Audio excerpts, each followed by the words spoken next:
अस्सलाम वालेकुम रहमतुल्लाह। क्या हाल है आप सबका? उम्मीद है सब खैरियत से होंगे।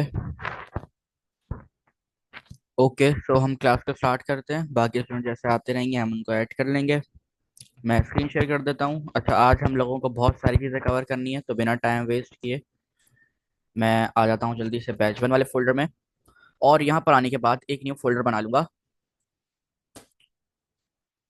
क्लास 42 के नाम से। ठीक है, और इसी के साथ साथ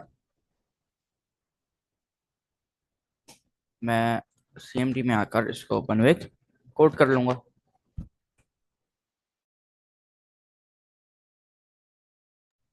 ठीक है, यहाँ पर आने के बाद मैं इसको जल्दी से कोड स्पेस डॉट करके इसको मैं ओपन विथ कोड कर लूंगा। अच्छा, क्या हो गया? चल रहा है कीबोर्ड। Code space dot. ठीक है। वालेकुम अस्सलाम। अच्छा, अब ये VS कोड में हमारा ओपन हो जाएगा। अच्छा, एक और चीज़ यहाँ पर कि कल जो है हम लोगों ने देखा था कि हम लोग पढ़ेंगे कॉल स्टैक के बारे में और इस सिंक्रोनस का बिहेवियर बैकग्राउंड में कैसा चलता है उसके बारे में। तो सबसे पहले हम उसको देख हमने स्टार्ट कहाँ से लिया था? सेट टाइम आउट से। उसको समझने के लिए, और वो यही होगी हमारी सेट टाइम आउट वाली। तो मैं क्या करता हूँ, मैं यहाँ पर आता हूँ और यहाँ पर आने के बाद मेरी फाइल बन रही है, मिनिमाइज कर देता हूँ और मैं आ जाता हूँ क्रोम के ऊपर। क्रोम पर आने के बाद हम उसको समझ कि ए सिंक्रोनस का जो बिहेवियर है वो कैसे वर्क करता है बैकग्राउंड के अंदर। ठीक है, उसको समझने के लिए मैं क्या समझते हैं, एक टूल था, क्या, I think so Excel raw शायद नाम है उसका। नहीं है, हाँ ये रहा, एक्स एक्स काली ड्रॉ। ठीक है, एक्स का समझना स्टार्ट करते हैं। ठीक है, मैं यहाँ पर थोड़ी सी डायग्राम बनाऊंगा ताकि आप लोग जो है उसको समझ सकें। सबसे पहले हाँ इतनी सही है। ठीक है, पहले पूरा लेआउट बना लेते हैं, स्ट्रक्चर बना लेते हैं, उसके अंदर इसकी फिलिंग करना हम स्टार्ट करेंगे। इसकी हो जाएगा हमारा कॉल स्टैक। ठीक है, उसके बाद एक और हमें ये चाहिए होगा, ये होगा हमारा वेब API। ये होगा हमारा टास्क क्यू। और ये होगा हमारा मैक्रो टास्क। ठीक है, मैक्रो टास्क। ओके, मैं सबको एक ही लाइन पे ले आते हैं, थोड़ा सा इसको मैं इधर खींच लेता हूँ। ठीक है, तो कुछ इस तरह का हमारा जो है एक इंटरफेस हमारे सामने आ गया। अच्छा, अब इसके अंदर जो है हम टेक्स्ट लिखना भी स्टार्ट करता हूँ मैं। अच्छा, मैं ये पहले जो है बना रहा था आप लोगों के लिए, बट थोड़ा सा मैं जो है वो बिजी हो गया, मुझे टाइम नहीं मिला। मैंने स्टार्ट करना था अभी बनाना, मतलब क्लास से पहले, ताकि हमारा टाइम बच सकता थोड़ा सा। लेकिन जल्दी जल्दी हम करते हैं, ज़्यादा टाइम नहीं लगेगा इसमें, 2 मिनट का काम है। जाएगा हमारा कॉल स्टैक। ठीक है, ये हो गया हमारा कॉल स्टैक। इसको थोड़ा सा हम लार्ज कर लेते हैं और इसको भी हम थोड़ा सा बड़ा कर लेते हैं। ठीक है, ये हो गया हमारा कॉल स्टैक और ये हो जाएगा हमारा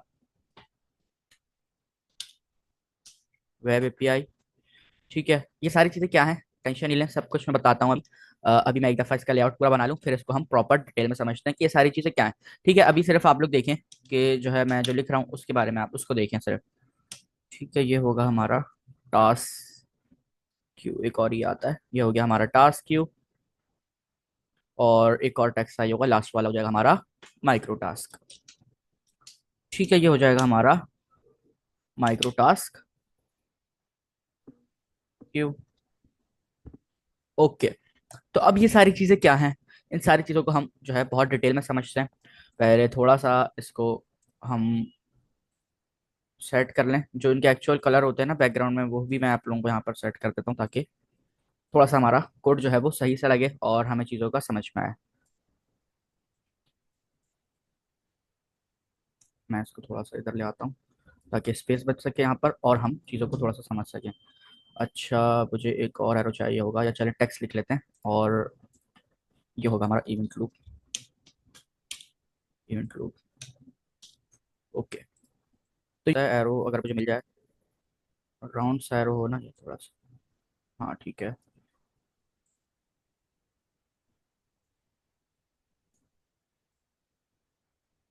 बस सही है। बस ये इवेंट लूप गोल गोल घूमता है, ये इस एरो से आप लोगों को समझ में आ जाएगा। मतलब अब ये क्या है, ये सारी चीज़ें हम समझते हैं। अच्छा, सबसे पहले तो और code, call stack, web AP, API, task queue, micro task Q. ठीक है, ये हमारे पास मेन चार चीजें। कॉल स्टैक और कोड तो जो हमने कोड लिखा है उसी की बात हो रही है। कॉल स्टैक, वेब एपीआई, और हमारे पास माइक्रो टास्क क्यू और माइक्रो क्यू क्या है। अच्छा, अभी हम लोग जो चीज समझ सकते हैं वो है वेब एपीआई। तो वेब एपीआई आप समझ लें, जो आपने सेट टाइम आउट पढ़ा है वो आप लोगों का है वेब एपीआई। ठीक है, जो आप लोगों ने सेट टाइम आउट पढ़ा है वो आप लोगों का वेब एपीआई है अभी के लिए, क्योंकि अभी तक आप लोगों ने एपीआई बनाना सीखी नहीं है। एप्लीकेशन प्रोग्रामिंग इंटरफेस अभी तक वो बनाना आप लोगों ने सीखा नहीं है। तो इसलिए एपीआई के हम डिटेल में नहीं जाते, वो एक बहुत बड़ा टॉपिक है, उसके बारे में हम लोग आगे जाके डिस्कस करेंगे। ठीक है, अभी आप लोग समझ लें set time out, web API क्या है, आप लोगों की सेट टाइम आउट हो गई। अच्छा, बाकी और कोड और कॉल स्टैक, इसको हम लोग आते हैं अपने कोड को पहले लिखते हैं, उसके बाद यहाँ पर वापस आते हैं। उसके बाद इसको प्रॉपर फंक्शनली भी करके देखेंगे। प्रॉपर जो है वो जावास्क्रिप्ट का एक इवेंट विजुअलाइजर है, वहां पर जाकर भी हम इसको देखेंगे कि भाई ये चीजें बैकग्राउंड में कैसे वर्क करती हैं। ठीक है, तो मैं कुछ नहीं करूंगा, मैं सिंपली जो है यहाँ पर आता हूँ और मैं लॉग करता हूँ कंसोल डॉट लॉग। मैं सिंपल कोड लिख रहा हूँ, ये सारा हम पहले कर चुके हैं, सिर्फ शॉर्ट सेट टाइम आउट के उसमें देखना है। हम लोगों ने कोड को चलाकर देखना है। क्यों चला कोड लिख रहे हैं हम इस तरह, ताकि हम लोगों को कॉल स्टैक, टास्क क्यू और माइक्रो टास्क समझ में आ सके। ठीक है, तो मैं यहाँ पर लिख देता हूँ सिंपली 1। इसको मैं कॉपी कर लूंगा, यहाँ पर मैं लिख दूंगा 2, और 3 में आऊंगा तो मैं यहाँ पर लगाऊंगा सेट टाइम आउट। ठीक है, सेट टाइम आउट लगाऊंगा, आप लोगों को पता है ये क्या करता है, ये हमारा एक एरो फंक्शन लेता है।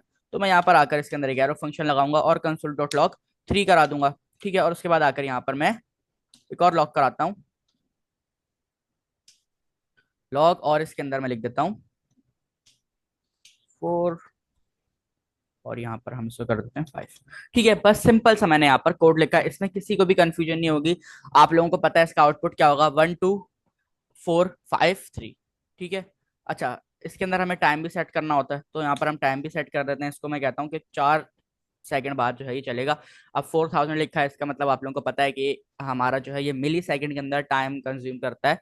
तो इसको जो है हम इस तरह करते हैं। अच्छा, एक स्टूडेंट का ना वो आया था, सवाल आया था, इसमें क्लास में नहीं पूछा था उसने, वैसे मुझसे पूछा था कि अगर हम 4 सेकंड को हम चाह रहे हैं कि 4 मिनट के लिए रुके, तो हम क्या करेंगे, या 4 मिनट की बजाय हम चाह रहे हैं कि 4 घंटे तक रुके वो। एक उसने मिसाल दी थी, तो उसके लिए हम क्या करते हैं, उसके लिए फिर हम ना इसको मल्टीप्लाई करा देते हैं। ठीक है, हम यहाँ पर अब जाहिर है बैठ के 0 0 0 0 तो लगाते नहीं रहेंगे। अब ये जो है हम खुद, हमें आइडिया नहीं होगा कि भाई ये कितने सेकंड बन रहे हैं या कितने मिनट बन रहे हैं। तो हम क्या करते हैं, उसको ना मल्टीप्लाई करा देते हैं। बट मल्टीप्लाई भी हम लोग अभी फिलहाल के लिए कराएंगे, अगर हम लोगों को चाहिए। वैसे तो हमें अभी जरूरत नहीं, हमारा काम चल रहा है, 4 सेकंड हम लोगों ने लिखे हुए, वो सही है। आगे जाके जैसे मैंने बताया था कि हम इसको डायनामिक बना देते हैं, कि वो ऑटोमेटिकली जितना टाइम उसको कंज्यूम हो रहा होता है वो उतना करता है, और उसके बाद फिर अपना आगे वाला कोड वो चलाता है। तो अगर तो हमें जो है यहाँ पर सेकंड्स में नहीं, हमें मिनट्स में या आवर्स में वैल्यूज अपने सेट टाइम आउट की वैल्यू सेट करनी है, तो उसको फिर हम मल्टीप्लाई कराते हैं, 0 0 नहीं लगाते। सही है, ये चीज जो है, इतना वेट हर इतना वेट आवर तो हम वैसे भी नहीं देंगे। हाँ, बिल्कुल नहीं देंगे, वो एक उनका बेसिक क्वेश्चन था, तो उसका रिप्लाई जो है मैंने यहाँ पर दे दिया, उस टाइम मैंने उनको रिप्लाई नहीं किया था। अच्छा, खैर अब आ जाते हैं वापस, इस पूरे कोड को मैं कॉपी करता हूँ। कॉपी करने के बाद मैं आ जाता हूँ अपने यहाँ पर, और मैं लगाऊंगा एक टैग, और यहाँ पर मैं अपने कोड को पेस्ट कर दूंगा, और इसकी थोड़ी सी ना हम फॉन्ट को भी सेट कर लेते हैं। ठीक है, तो ये हमारा हो गया कोड। अब देखें, अब जो बैकग्राउंड में बिहेवियर होता है वो कैसे बिहेवियर होता है। सबसे पहले क्या होगा, सबसे पहले चलेगा हमारा console dot log. Console dot log उठेगा यहाँ से, एक सेकेंड, इसको एडिट कैसे करूँ। हाँ ठीक है, सबसे पहले उठेगा कंसोल डॉट लॉग यहाँ से। कंसोल डॉट लॉग उठेगा, कंसोल डॉट लॉग आ जाएगा हमारा कॉल स्टैक के अंदर। ठीक है, कॉल स्टैक के अंदर आ जाएगा सबसे पहले हमारा कंसोल डॉट लॉग उठ के, क्योंकि हमने जैसे ही हम रन करते हैं सबसे पहले सारी चीजें उठ के आ जाती हैं कॉल स्टैक के अंदर।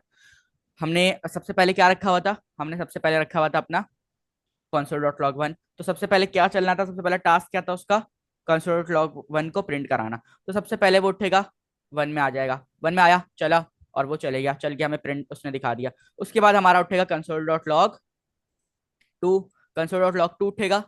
कंसोल डॉट लॉग 2 उठने के बाद वो आ जाएगा कहाँ पर, वो आ जाएगा हमारा कॉल स्टैक के अंदर। ठीक है, लाइन बाय लाइन चीजें चलेंगी।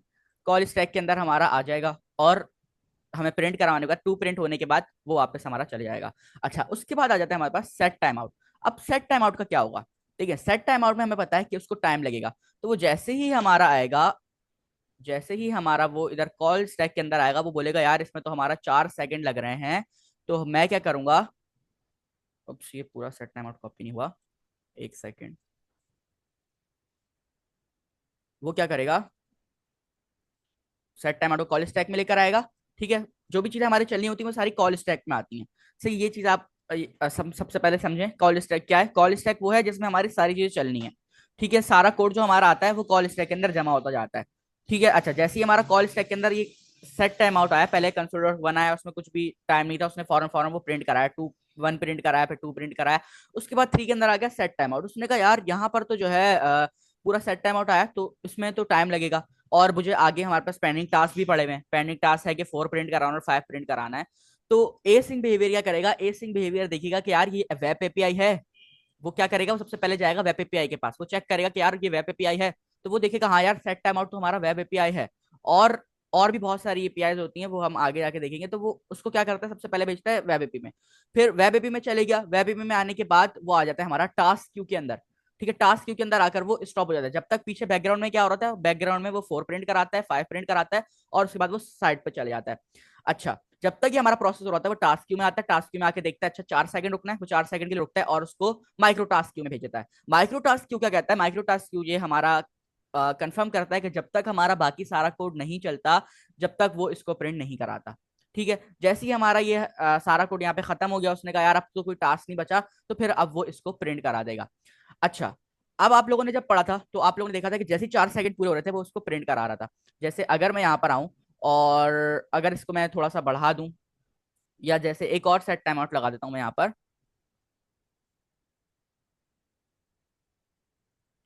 रिपीट कर दूंगा मैं, टेंशन नहीं ले। नेट इशू असल में चल रहा है, पूरे पाकिस्तान में ही चल रहा है। पीटीसीएल की थोड़ी बहुत तारे वारे हिली में, तो उसकी वजह से जो है वो पूरे पाकिस्तान में इंटरनेट इशू, कोई मसला नहीं है, रिपीट हो जाएगा अभी। ठीक है, मैं क्या करता हूँ, मैं आता हूँ यहाँ पर और रिकॉर्ड सेट टाइम आउट लगा देता हूँ। ये सेट टाइम आउट के बगैर इसको समझते हैं कि जो है हमारा कैसे वो चलता है। देखिए, हो क्या रहा है यहाँ पर, सबसे पहले हमारा 1 चलेगा, 2 चलेगा, सेट टाइम आउट हमारा क्या कर रहा है, 4 सेकंड के लिए रुकेगा। जैसे ही 4 सेकंड पूरे होंगे, तो वो हमारे कोड को प्रिंट कराएगा। ठीक है, लेकिन जब तक 4 सेकंड पूरे हो रहे हैं, उन 4 सेकंड के अंदर वो क्या करेगा, वो अपने अगले टास्क को कंप्लीट करेगा। ठीक है, तो अगर हम इसको बैकग्राउंड बिहेवियर में समझे कि एसिंक्रोनस का बिहेवियर क्या होता है, तो उसका बिहेवियर ऐसा होगा, हमारा जो कोड था वो प्रॉपर कोड आया, सबसे पहली चीज क्या आई हमारे कॉल स्टैक के अंदर, कंसोल डॉट लॉग वन। उसके बाद क्या आया हमारे पास, कंसोल डॉट लॉग टू।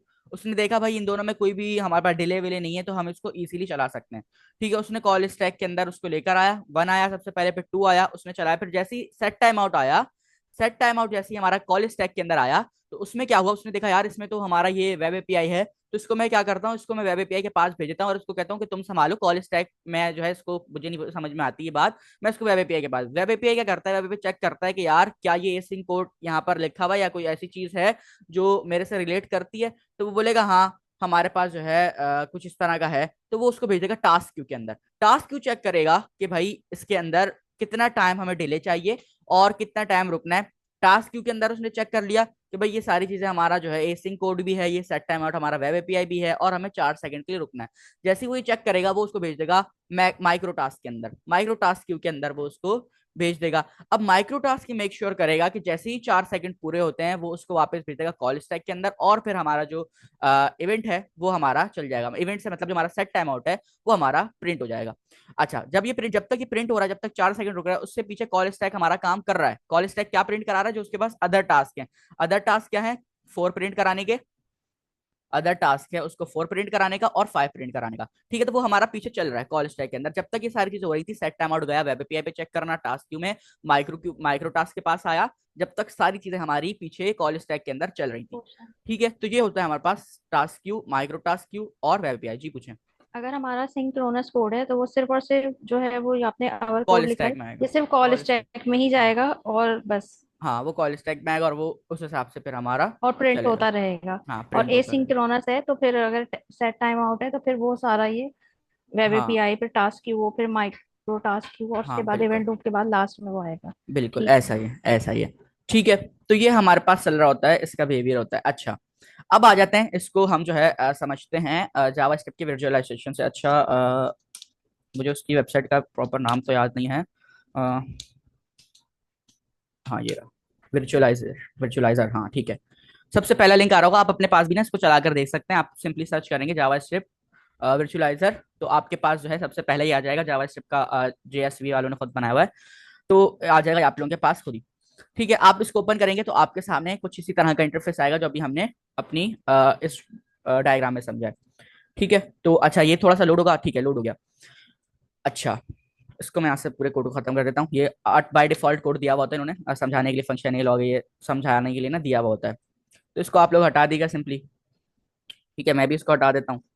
और यहाँ पर हम अपना कोड प्रिंट करते हैं, बट उससे पहले चीज़ों को समझें। अभी जैसे हमने डायग्राम बनाई सेम वही है। यहाँ पर हमारा कोड आएगा, ये हमारा कॉल स्टैक है, ये हमारा टास्क क्यू है, और ये हमारा माइक्रो टास्क क्यू है। ठीक है, तो अब चीज़ों को समझते हैं। मैं आता हूँ, मैं अपना ये वाला कोड कॉपी करूंगा। कॉपी करने के बाद मैं आ जाऊंगा अपने वर्चुअलाइजर के ऊपर, और मैं इसको यहाँ पर प्रिंट कर दूंगा। ठीक है, कोड देख लें, कोड में तो किसी को कंफ्यूजन नहीं, सिंपल हमारा जो हम शुरू से करते हुए आ रहे हैं वही कोड है। अच्छा, अब मैं करता हूँ रन के ऊपर क्लिक। जैसे ही मैं रन के ऊपर क्लिक करूंगा, थोड़ा सा टाइम लगेगा कोड को देखने में, कोड को देखेगा। और उसके बाद जो है यहाँ पर स्टेप नीचे देखें, ये बटन आ रहा है स्टेप का। मेरे राइट हैंड के नीचे जहाँ पे डेट वेट लिखी होती है वहां पे देखें स्टेप का बटन आ रहा है। तो जब मैं स्टेप के 1 पे क्लिक करूंगा, देखें सबसे पहले क्या प्रिंट हुआ, हमारा प्रिंट हुआ 1। ठीक है, क्यों प्रिंट हुआ हमारा, सिंपली वो कॉल स्टैक के अंदर गया और हमारा प्रिंट हो गया 1। फिर हमारे पास क्या आया, हमारे पास 2 प्रिंट हो गया। अच्छा, उसके बाद देखें जैसे ही मैंने एक और स्टेप को दबाया तो हमारे पास इनोनिमस फंक्शन आ गया टास्क क्यू के अंदर।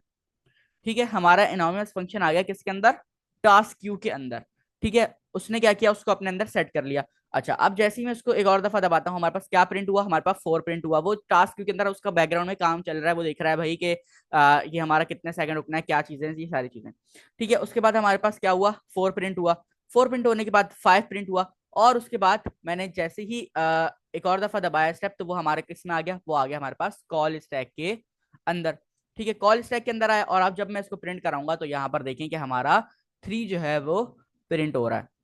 एक दफा दोबारा करके देखते हैं इसको। मैं जो है इसको एडिट करके दोबारा रन करता हूँ। ठीक है, दोबारा रन करते हैं। पूरे कोड को समझे। सबसे पहले क्या होगा, हमारा जाएगा फर्स्ट लाइन, कुछ भी नहीं है उसके अंदर, एसिंक्रोनस कोड, वो डायरेक्ट कॉल स्टैक के अंदर जाएगा।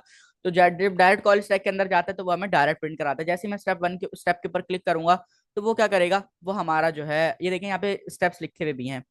जो हमारा evaluate script async execute the script as through it where functional body run until call stack is empty.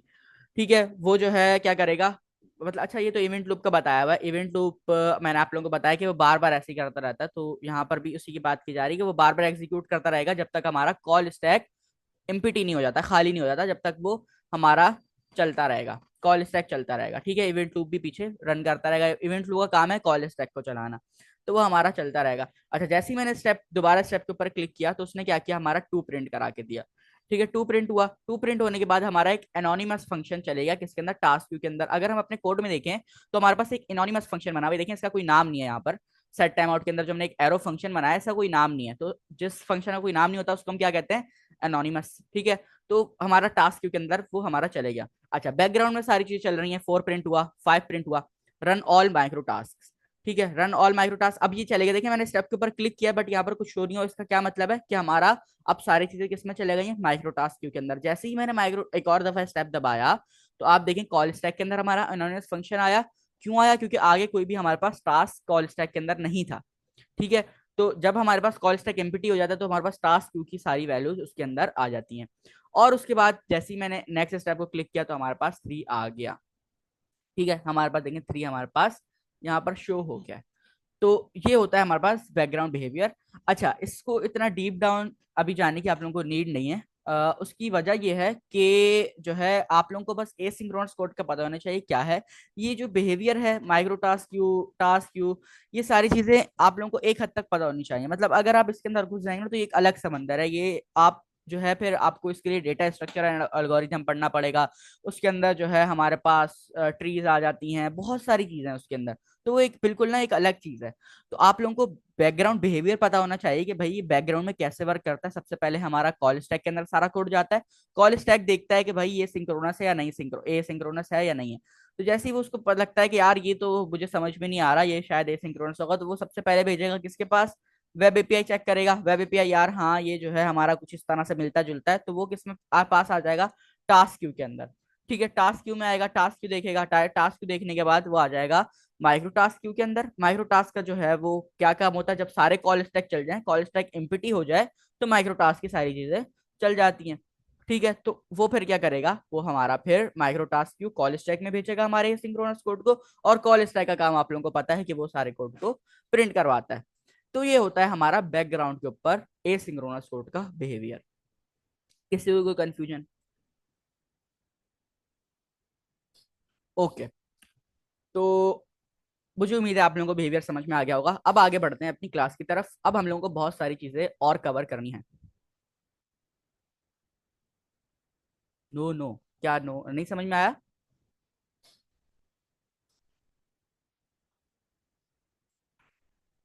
अगर नहीं समझ में आया कोई मसला नहीं है, रिपीट करते हैं।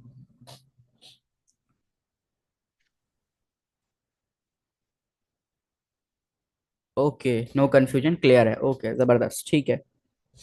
अच्छा, आप लोगों ने नो ऐसे लिखा ना, मुझे लगा कि वो समझ में नहीं आया, तो ठीक है, क्लियर है। ओके, आगे बढ़ते हैं। अच्छा, मैं देख लूं कौन कौन हमारे साथ है। सही है, तो सारे स्टूडेंट हमारे साथ हैं। अच्छा, दो स्टूडेंट ने अपना आउटपुट दिया है। अब्दुल्ला को तो मुझे आइडिया है, उनको कंफ्यूजन नहीं होगी, बट बाकी दो स्टूडेंट हैं, तलहा और मिस्तुबा, आप बताएं क्या आप लोगों को कंफ्यूजन है इसमें? कुछ भी नहीं है, सिंपल सी चीज़ है। ठीक है, नहीं है कंफ्यूजन, नो नो लिखा। अच्छा, तो हम आ जाते हैं वापस। अच्छा, मैं ना एक काम करता हूँ कि जो कल वाली क्लास में मैंने लास्ट में थोड़ा सा कोड लिखा था, उसको एक दफा दोबारा हम देख लेते हैं।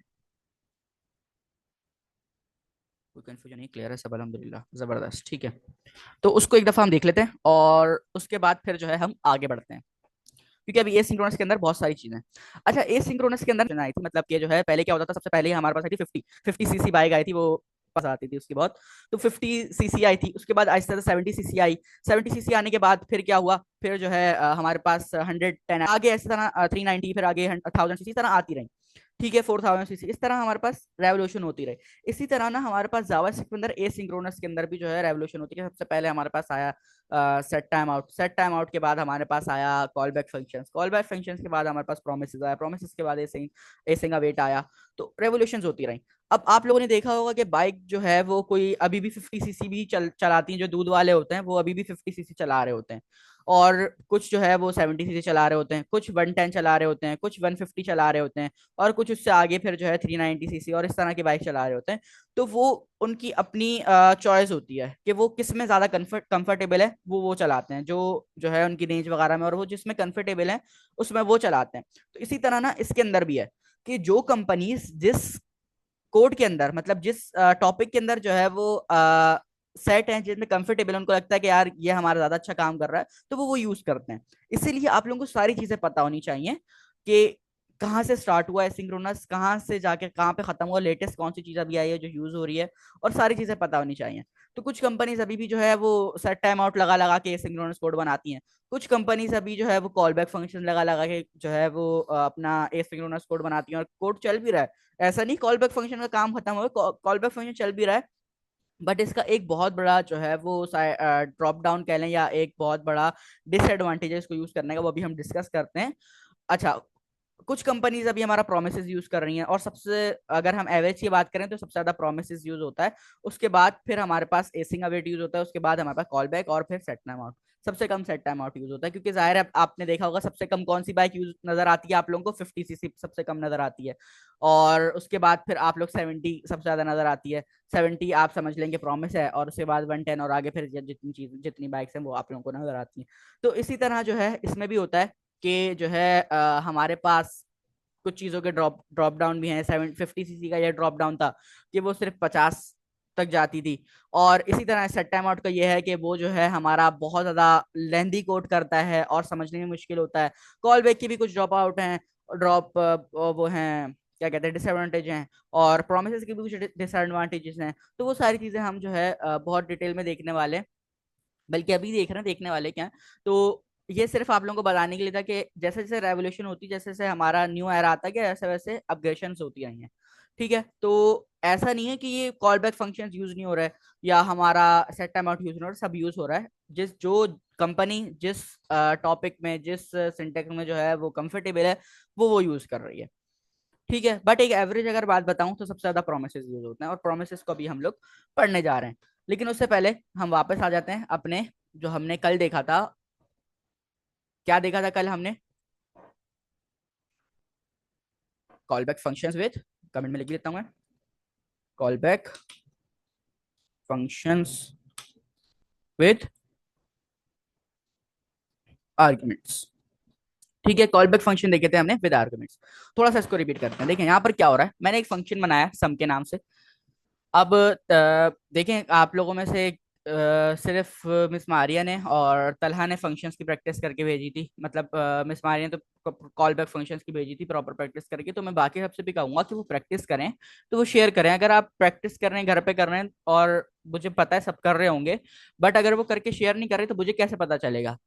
मुझे कंफर्मेशन कैसे होगी? मुझे तो अब एक ये कह लें कि इल्हाम है ना कि आप सब जो है वो कर रहे हैं। इल्हाम नहीं कहेंगे, एक जो है ये कह लें कि आप लोगों के भरोसा है कि मुझे पता होगा कि आप लोग प्रैक्टिस कर रहे हैं। तो जब तक आप मुझे वो नहीं भेजेंगे तो मुझे कैसे पता चलेगा कि हाँ यार ये सब जो है प्रैक्टिस कर रहे हैं? तो मलाइका इमरान, तलहा और मिस्तूबा, आप लोग लाजमी जो है वो शेयर करें। मैंने लिंक्डइन पे सब अपलोड किया हुआ है जी। आपका मुझे पता है इसलिए मैंने आपका नाम भी नहीं लिया।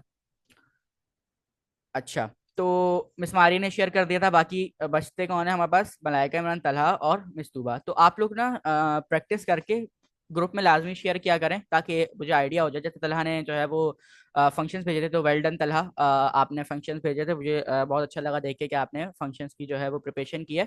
अब आप सेट टाइम आउट की और call back functions with arguments और नॉर्मल विदाउट आर्ग्यूमेंट्स दोनों की प्रैक्टिस करके वो भी कोशिश करें रात तक भेज दें ग्रुप में, या अगर कल तक भेज सकते हैं तो कल तक भेज दें, लेकिन भेजें लाजमी ताकि मुझे पता चल जाए कि आप लोगों ने भी जो है वो प्रैक्टिस की भी और आप क्लास के साथ साथ चल रहे हैं। अच्छा, अब आ जाते हैं वापस call back functions with arguments. Arguments आप लोगों को पता है आर्गुमेंट्स हमारे पास क्या होते हैं और पैरामीटर्स क्या होते हैं। पैरामीटर्स हमारे पास क्वेश्चंस होते हैं और आर्गुमेंट हमारे पास आंसर होते हैं। एक तरह कह सकते हैं, होते नहीं है, मतलब एग्जाम्पल के तौर पे हम कह सकते हैं। ठीक है, कि पैरामीटर्स क्या होते हैं? पैरामीटर्स हमारे पास क्वेश्चंस होते हैं और उसके आर्ग्यूमेंट्स आर्ग्यूमेंट्स उसके आंसर्स होते हैं। ठीक है, तो यहाँ पर देखिए हमारे पास कितने पैरामीटर्स दिए हुए हैं। आप लोग कॉमा सेपरेटेड देके कॉमा को देख के आप लोग आइडिया लगा सकते हैं कि कितने हमारे पास जो है वो यहाँ पर पैरामीटर्स दिए हुए हैं। तो जल्दी से चैट में बताएं कितने यहाँ पर पैरामीटर्स दिए हुए हैं। सबसे पहला पैरामीटर कौन सा दिया हुआ है? सबसे पहला पैरामीटर दिया हुआ है एक एरो फंक्शन। सबसे पहला पैरामीटर दिया हुआ है एक एरो फंक्शन। उसके बाद कौन सा पैरामीटर दिया हुआ है? एक एक दिया हुआ है, ए हमारे पास नंबर है। उसके बाद हमारे पास बी क्या है? बी भी हमारे पास नंबर है। नहीं, मुझे बताना है कि कितने पैरामीटर दिए हुए हैं यहाँ पर। 6 हैं, 7 हैं, 10 हैं, 2 हैं, एक है, कितने पैरामीटर हैं? तीन तीन सबने जो है वो एक ही पट्टी पे चले गए। सब सब तीन तीन कह रहे हैं। पक्की बात है तीन है? कोड देखे और मुझे बताएं, तीन है पक्की बात है? जी तलहा, जी मलाइका रहमान, तीन ही है पक्की बात है? या आंसर चेंज करना है आप लोगों ने? ठीक है, सही है, तीन ही है यहाँ पर। जो है पैरामीटर्स तीन है। सबसे पहला पैरामीटर क्या है, कौन सा है? सबसे पहला पैरामीटर है हमारे पास एरो फंक्शन। एरो फंक्शन हमने दिया हुआ है यहाँ पर, ये हमारा सबसे पहला पैरामीटर है। फिर सेकंड पैरामीटर है हमारे पास नंबर। थर्ड पैरामीटर भी हमारे पास नंबर है और उनके नाम क्या है? पहले पैरामीटर का नाम है CB, CB stand for call back. और सेकंड पैरामीटर का क्या नाम है? ए। थर्ड पैरामीटर का क्या नाम है? बी। ये सिंपल सा हमारे पास कोड है। अच्छा, उसके बाद आ गए, हमने एक वेरिएबल बना लिया रिजल्ट ए प्लस बी। उसके बाद हमने क्या किया? हमने सीबी, सीबी क्या है? सीबी हमारा कॉल बैक फंक्शन है, जो हमारा एरो फंक्शन बनेगा आगे जाके। उसके अंदर कुछ ना कुछ एरो फंक्शन पास होगा। ठीक है, जैसे पता है कि ए के अंदर क्या पास होगा? ए के अंदर कोई नंबर पास होगा। बी के अंदर क्या पास होगा? बी के अंदर कोई नंबर पास होगा। इसी तरह हमें पता है कि सीबी के अंदर क्या पास होगा? सीबी के अंदर हमारे पास एक फंक्शन पास होगा जिसकी क्या टाइप होगी? जिसकी टाइप होगी नंबर। ठीक है, तो ये हमें पता है। अच्छा, तो हमने क्या किया? हमने सीबी के अंदर क्या करवा दिया? सीबी के अंदर रिजल्ट को हमने पास करवा दिया। जो हमने अपना वेरिएबल बनाया था उसको हमने कह दिया कि भाई ये रिजल्ट जब भी हमारा कॉल होगा, सीबी जब भी हमारा कॉल होगा, मतलब जिस भी फंक्शन के अंदर, तो उसके अंदर क्या होगा? उसके अंदर रिजल्ट को कॉल करा देना। ठीक है, हमने यहाँ पर ये बताया है। ये देखें, अगर मैं इसको हटा दूंगा, अगर मैं इसको हटाता हूँ तो जो हमारा रिजल्ट है उसके ऊपर यहाँ पर एरर हो जाएगा। एरर इसलिए आएगा क्योंकि फिर हम इसके अंदर रिजल्ट को पास नहीं करा सकते। हमने यहाँ पर इसलिए अपना पैरामीटर लगाया है, इसलिए लगाया है क्योंकि हम लोगों को रिजल्ट को पास कराना था। अब जैसा आप लोगों को पता है कि ये जो हमारा पैरामीटर लगा हुआ है, ये कैसे लगा हुआ है? क्योंकि हमारा जो सीबी है वो एक एरो फंक्शन है और आप लोगों को पता है कि फंक्शन के अंदर, उप्स, पूरा बैग हो गया। फंक्शंस के अंदर हम क्या करते हैं, फंक्शंस के अंदर हम अपनी मर्जी से आर्ग्यूमेंट दे सकते हैं, सॉरी पैरामीटर्स दे सकते हैं। तो ये हमारा एक एरो फंक्शन था, सीबी हमारा एक एरो फंक्शन, तो हमने क्या किया, हमने इसके अंदर एक पैरामीटर पास करा दिया, जो हमने बता दिया कि भाई इसके अंदर जो भी वैल्यू आएगी वो हमारी नंबर्स के अंदर होगी। तो जब हमने सीबी को कॉल किया तो हमें उसके अंदर एक आर्गुमेंट देना था, क्यों, क्योंकि हमने यहाँ पे पैरामीटर तो दे दिया, बट हमें इसके अंदर आर्गुमेंट देना था। अगर मैं रिजल्ट हटाऊं तो मुझे एक एरर यहाँ पर शो होगा कि expected one argument but got zero. ठीक है, ऐसा क्यों हो रहा है, क्योंकि हमने यहाँ पर पैरामीटर के अंदर बताया हुआ है कि भाई एक आर्गुमेंट यहाँ पर इसका क्वेश्चन है, इसका आंसर भी देना है। ठीक है, एक पैरामीटर दिया हुआ है, उसको आर्गुमेंट में हमने यहाँ पर लिखना है। तो मैंने यहाँ पर लिख दिया रिजल्ट। ठीक है, तो जैसे ही रिजल्ट लिखा एरर हमारा चले गया। उसके बाद हमने बनाया एक फंक्शन, फंक्शन का नाम क्या कर दिया, रिजल्ट एरियस, और उसकी जो हमने पैरामीटर दे दिया, पैरामीटर का नाम हम कुछ भी दे सकते हैं, आप लोगों को पता है कि पैरामीटर का नाम कुछ भी हो सकता है। मैंने यहाँ पर लिख दिया रिजल्ट, रिजल्ट को, रिजल्ट की डेटा टाइप क्या दे दी, मैंने कहा कि जो भी रिजल्ट पास होगा वो नंबर में होगा। ठीक है, क्यों नंबर में होगा, क्योंकि ऊपर की सारी बात हमारी नंबर में हो रही है। ठीक है, और जो भी रिजल्ट आएगा हमारा वो भी नंबर में होगा। तो हमने रिजल्ट की जो टाइप दे दी वो हमने नंबर दे दी, और कंसोल डॉट लॉग के अंदर इस पैरामीटर को हमने प्रिंट करा लिया। ठीक है, उसके बाद हमने क्या किया, उसके बाद हमने सम को कॉल कराया। अब सम कौन सा है, जो हमारा फंक्शन है। ठीक है, जो सबसे ऊपर देखें फंक्शन बना हुआ है सम, उसको हमने कॉल कराया। आप लोगों को पता है कि फंक्शन जब बना लेते हैं तो उसको हमें कॉल कराना पड़ता है फंक्शन को प्रिंट कराने के लिए। तो मैंने यहाँ पे लिखा सम, सम लिखने के बाद फंक्शन है तो राउंड ब्रैकेट लगेंगे। जैसे ही राउंड ब्रैकेट लगे तो मुझे यहाँ पर एरर मिला, expected three arguments but got zero. Three arguments क्यों, क्योंकि यहाँ पर हमने तीन पैरामीटर्स दिए हैं इसको, एक पैरामीटर, दूसरा पैरामीटर और ये तीसरा पैरामीटर। ठीक है, तो यहाँ पर इसने जो है हमें बता दिया कि तीन आर्ग्यूमेंट्स हमें यहाँ पर चाहिए, सबने बता दिया तीन आर्ग्यूमेंट्स चाहिए। सबसे पहला आर्ग्यूमेंट क्या है कि वो हमारा एक एरो फंक्शन, यहाँ पर एक फंक्शन जो है वो रिटर्न करेगा। तो मैं यहाँ पर सिंपली लिख देता हूँ आर ई एस। ठीक है, आर ई एस मैं चाह रहा हूँ कि ये वाला जो फंक्शन है वो यहाँ पर कॉल हो जाए, यहाँ पर इस जगह पर। ठीक है, लाइन नंबर 77 वो कॉल हो जाए। तो मैंने यहाँ पर पहला आर्ग्यूमेंट दे दिया। अब आप लोगों को पता है कि आर्ग्यूमेंट हम मल्टीपल आर्ग्यूमेंट कैसे देते हैं, कॉमा सेपरेटेड वैल्यू के अंदर। अब पहला हमारा ये वाला पैरामीटर का आंसर मिल गया हमें, पहला पैरामीटर खत्म हो गया। अब हमें सेकंड पैरामीटर का आंसर देना है। सेकंड पैरामीटर नंबर है, नंबर हम अपनी मर्जी से कोई भी दे सकते हैं, जो भी हमें प्लस करवाना है। ठीक है, तो मैं यहाँ पर लिखूंगा 34, कुछ भी लिख सकते हैं, फिर कॉमा लगाऊंगा, कॉमा सेपरेट वैल्यू, और मैं यहाँ पर दोबारा लिख दूंगा, कुछ भी नंबर लिख दिया मैंने, 20 लिख दिया। तो जैसे ही मैंने 20 लिखा तो मेरा जो एरर है वो चले गया। क्यों चले गया, क्योंकि उसको तीनों पैरामीटर के यहाँ पर आर्ग्यूमेंट्स मिल गए। अब जब मैं इस कोड को चलाऊंगा तो आप देखिएगा कि जो कोड चलेगा उसका जो बिहेवियर होगा वो कैसे चलेगा। मैं यहाँ पर लिखता हूँ T S C main dot T S and node main dot जैसा। अच्छा, ऊपर वाले कोड को ना मैं पूरे को वो कर देता हूँ, कमेंट कर देता हूँ, ताकि वो कोई प्रॉब्लम नहीं करे हमारे उसमें। ठीक है, इसको मैंने कमेंट कर दिया, ऊपर वाला सारा कोड वैसे ही हमारा कमेंट है। मैं आ जाता हूँ नीचे, और अब जब मैं इस कमेंट को चलाऊंगा तो अब देखिएगा कि हमारा जो चलेगा वो क्या आंसर आता है हमारा। ठीक है, तो सबसे पहले कंपाइल करेगा, उसके बाद ये हमारा इसको चला देगा। साथ साथ आप लोग कोड भी देख लें जब तक चल रहा है ये।